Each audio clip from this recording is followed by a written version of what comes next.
Chenille may refer to either a type of yarn or fabric made from it. Chenille is the French word for caterpillar whose fur the yarn is supposed to resemble. History. According to textile historians, chenille-type yarn is a recent invention, dating to the 18th century and believed to have originated in France. The original technique involved weaving a lino fabric and then cutting the fabric into strips to make the chenille yarn. Alexander Buchanan, a foreman in a Paisley fabric mill, is credited with introducing chenille fabric to Scotland in the 1830s. Here he developed a way to weave fuzzy shawls.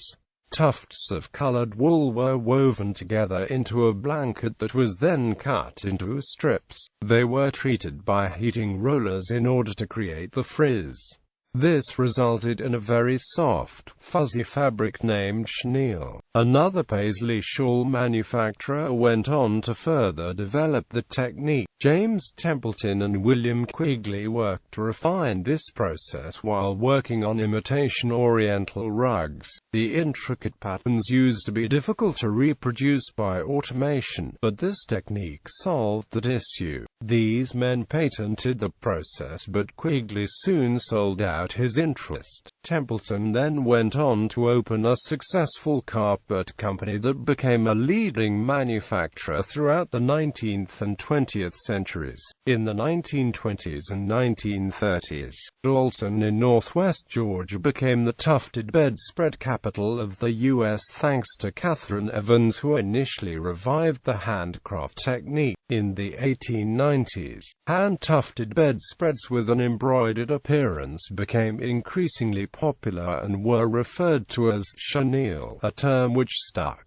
With effective marketing, chenille bedspreads appeared in city department stores, and tufting subsequently became important to the economic development of North Georgia, maintaining families even through the Depression era. Merchants organized spread houses, where products tufted on farms were finished using heat washing to shrink and set the fabric. Trucks delivered patterned stamped sheets and dyed chenille yarns to families for tufting before returning to pay the tufters and collect the spreads for finishing. By this time, tufters all over the state were creating not only bedspreads but pillow jams and mats and selling them by the highway. The first to make $1 million in the bedspread business was Dalton County native B.J. Bandy, with the help of his wife, Dixie Bradley Bandy, by the late 1930s, to be followed by many others. In the 1930s, usage for the tufted fabric became widely desirable for throws, mats,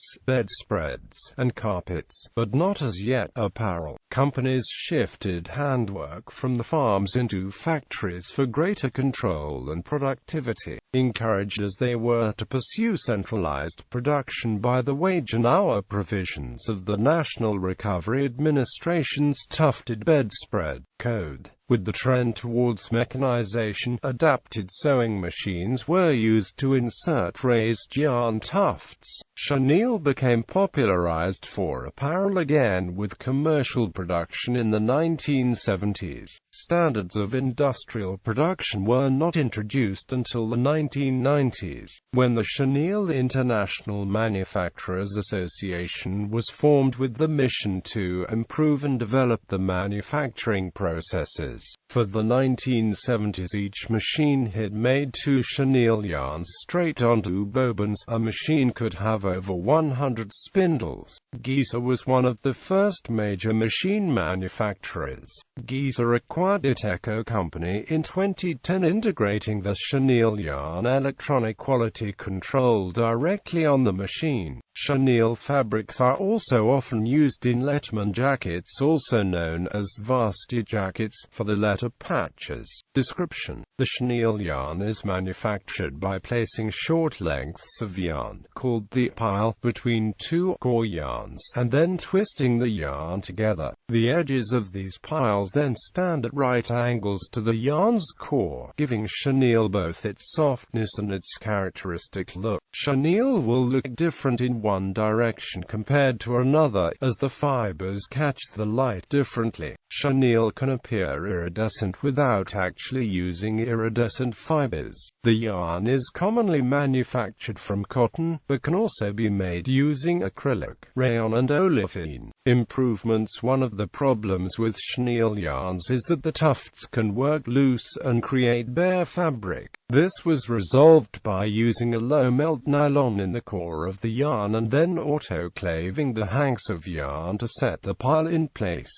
In quilting, since the late 1990s, chenille appeared in quilting in a number of yarns, yards or finishes. As a yarn, it is a soft, feathery synthetic that when stitched onto a backing fabric, gives a velvety appearance, also known as imitation or faux chenille. Real chenille quilts are made using patches of chenille fabric in various patterns and colors, with or without ragging the seams. The chenille effect by ragging the seams has been adapted by quilters for a casual country look. A quilt with a so-called chenille finish is known as a rag quilt or a/quilt due to the frayed exposed seams of the patches and the method of achieving this. Layers of soft cotton are batted together in patches of blocks and sewn with wide, raw edges to the front. These edges are then cut or slashed to create a worn, soft chenille effect. Care: many chenille fabrics should be dry cleaned. If hand or machine washed, they should be machine dried using low heat, or as a heavy textile, dried flat to avoid stretching. Never hung.